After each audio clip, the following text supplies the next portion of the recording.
Hello, everybody. It's Dave Neal, stand-up comic and host of Bachelor Nation News. This is a fantastic conversation we've got here for you. Chris Harrison and Courtney Robertson. Of course, Courtney Robinson was a big villain of when she was on The Bachelor. She went skinny dipping. Oh, my God. Can you imagine? In hindsight, what were we doing? But they discuss the villain edit, and Courtney Robertson asks a fantastic question of Chris Harrison and says, hey, now that you've been through your whole little kerfuffle, do you empathize differently with how the villains were edited? And he actually gives us a wild answer where he says, I didn't believe that the producers were editing people the way they were, because he was an employee, not to make excuses here, but he's not in the editing room patching together audio. He was probably willfully ignorant, like a lot of people are, almost like bystander syndrome, right? Where people don't exactly, everyone's out for themselves, blinders are on, but now that he was exposed and now that, the producers threw him under the bus and all those things,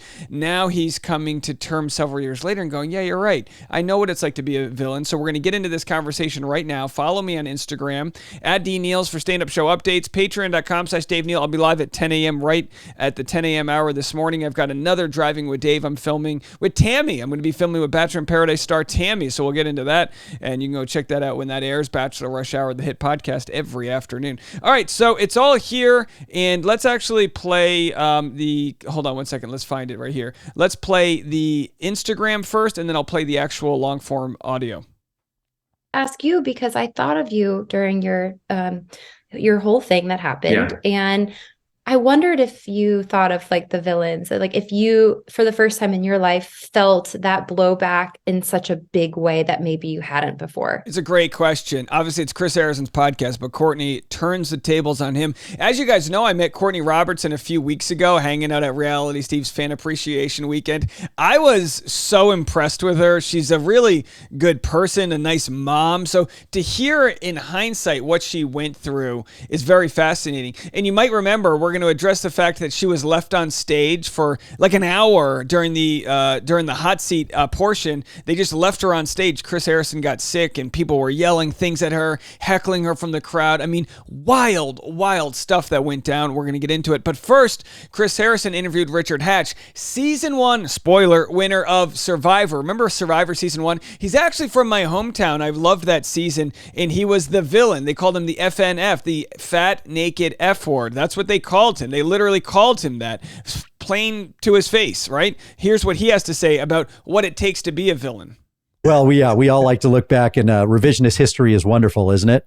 But you became known that first season as this, kind of brilliant game player and schemer, but also I think it's fair to say you were also known as a villain. Did you feel that? And when did you feel it? I could answer really light and silly, but I'll just briefly answer a little bit more seriously. So I played, and I thought I played really, really well. I was so proud of myself and imagined the viewers watching and thought, oh, I'm going to go back to a hero's welcome. Yeah. Yeah. Wow. How did he do that? How did he figure it, et cetera? And although I did, and there are throngs of fans who still communicate with me now, thankfully, it really altered my life in a way that I hadn't been prepared for. So that whole villain thing isn't as simple and superficial as one might think. A big part of the villain label for me had to do with being naked, gay, and atheist.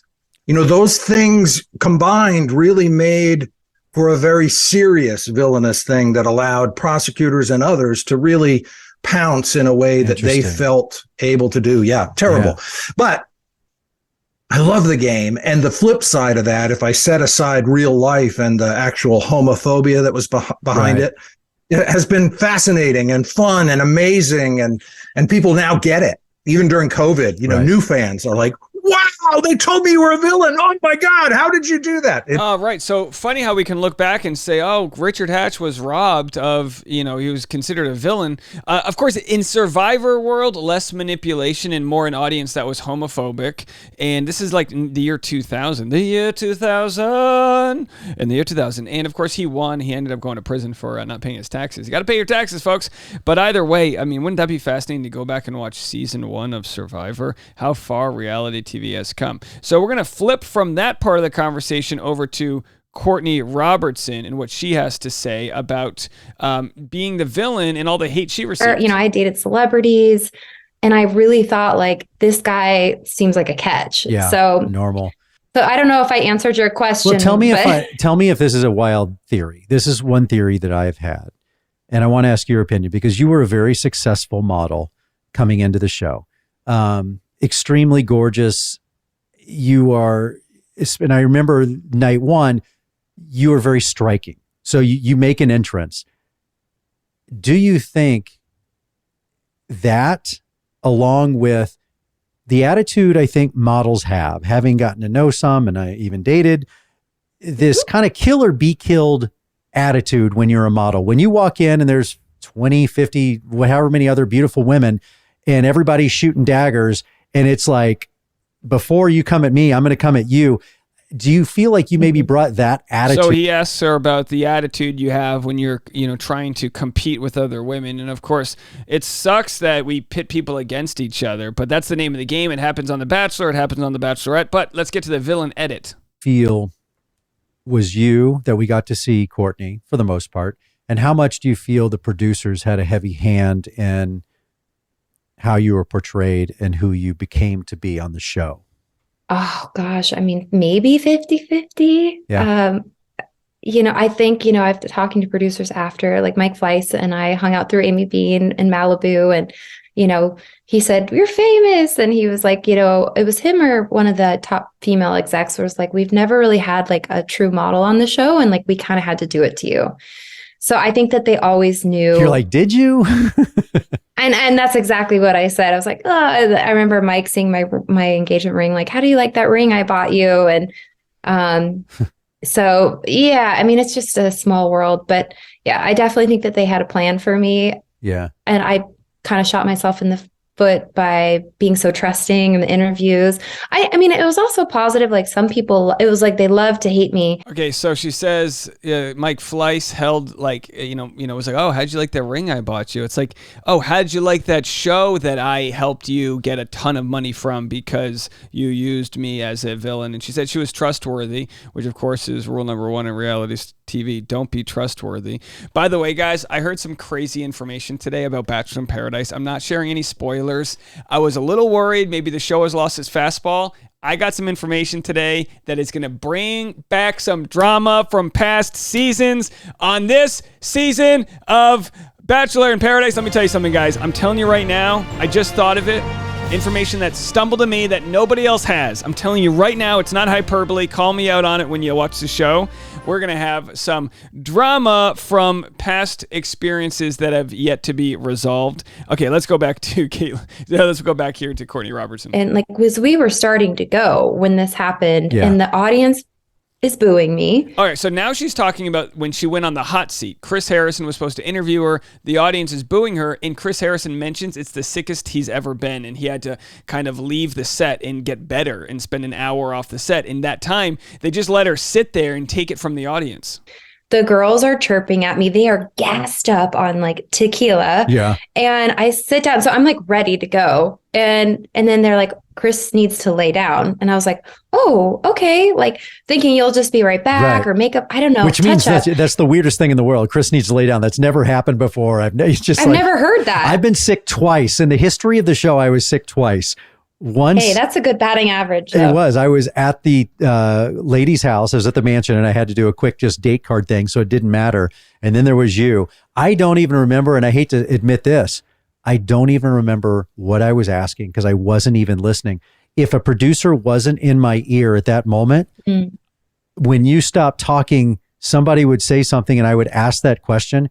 I wasn't even in the building. I had and I felt maybe he just doesn't like me, like, because, and that's really nice of you to say that. Actually, like, feels good to hear, because I felt like we had always had such good interactions, and not that you abandoned me, but like you said, like, and I was so terrified, but like I had watched Michelle Money's because I was like, how is this going to go? And so she talks about just the experience of being terrified with the villain edit that she had and dealing with all the audience hate and all that. Now we get to the goods, right? Here is the part where Courtney Robertson turns it around on Chris Harrison and asks him about being the villain. This is the most interesting thing I think we could get out of this podcast, because we have two people that have received, some might say, more hate than they should have.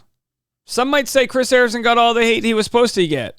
I think it's more nuanced than that, and I think that annoys people, but that's what I think. As I'm sure you know. And I'm dying to ask you, because I thought of you during your whole thing that happened. And I wondered if you thought of like the villains, like if you, for the first time in your life, felt that blowback in such a big way that maybe you hadn't before. It's a great question. Two things that really gave me perspective on the show: going through my divorce and going through a breakup, dating again, and being back in that world gave me such great perspective. And then, going through what I went through has made me rethink and how I was treated by the show, by producers, by executives, the things, promises made, promises not kept, etc. It made me sorry for some of the things that people went through, I think I was pretty naive, thinking that it's almost like this. If you've never been publicly shamed or had the internet hate you for certain reasons, you probably wouldn't understand what it's like to feel that sort of internet being ostracized from the internet. And of course, here it's not even the internet. It's ostracized from a community that he spent 20 years with. Again, not saying that he didn't speak out of line, or not to relitigate the whole thing, not to say that regardless of the actions that happened, regardless of the bad day or a series of bad days that existed out there, it sucks. It sucks to feel that way. It's probably the worst feeling a human can have, is feeling like he is not wanted by his community, his or her community. There's no way certain things were happening, and they probably were behind my back and under my nose. I wish I'd been a little bit more aware. But for sure, it definitely gave me a whole different perspective on people like yourself. Honestly, it really has. It's a big weight on your shoulders. And for me, truthfully, and I don't know if I haven't admitted it much, but it was really embarrassing. If the cringe, the embarrassment that I had, like. Now, I'm sure Courtney has done a lot of therapy and has put this all behind her. But when she laughs after saying how embarrassing it was, I feel the type of person who still feels foolish that they felt so poorly off of a silly TV show. Not to say she shouldn't feel those feelings. I'm sure it's a wicked feeling here. She goes on to discuss, she was on the front cover of magazines, not blog posts, magazines. You can't buy milk at the grocery store without seeing your face on the cover and being called the worst names in the world. Like, there would be days where I just didn't leave my house. I was just so embarrassed, and I didn't want to face the world. Well, you are facing it now, and you're doing so beautifully. Married, children, beautiful life, and you have your podcast. So it's After Reality, and it's really focusing on what life is really like after reality TV. Like, how do you figure it out? And yes, interviewing some celebrities and former contestants, especially villains, and talking about motherhood. Yeah. All right, so you can go check out Courtney Robertson's podcast. And by the way, I hope to interview Courtney Robertson in the Drive with Dave next time I'm in the Phoenix area, or if she's in Los Angeles. We've definitely talked about that. If you guys would like me to make my way to Chris Harrison's neck of the woods, and if you would like to request him to be on Driving with Dave, send him an Instagram. Tell him what I'm doing. Tell him they're long-form conversations. They're a ton of fun. They're interesting. They're in the flesh. And let me know if he says he would do it. Because the best thing to get him on Driving with Dave is for you guys to ask for it. That's the best way. Now that he's in the podcasting game, there is some ability there to cross communicate and cross promote. All right, folks. Well, that's going to be it for me right now. I've got to go interview someone for Drive with Dave. We're going nonstop, folks. We're gonna ramp those up to weekly episodes because you guys haven't liked them so much. So more. And by the way, like I said, there is some wild stuff happening on Bachelor in Paradise. It is going to be a very, very busy end of the year here. Can you believe that? All right, folks. More coming to you right after this.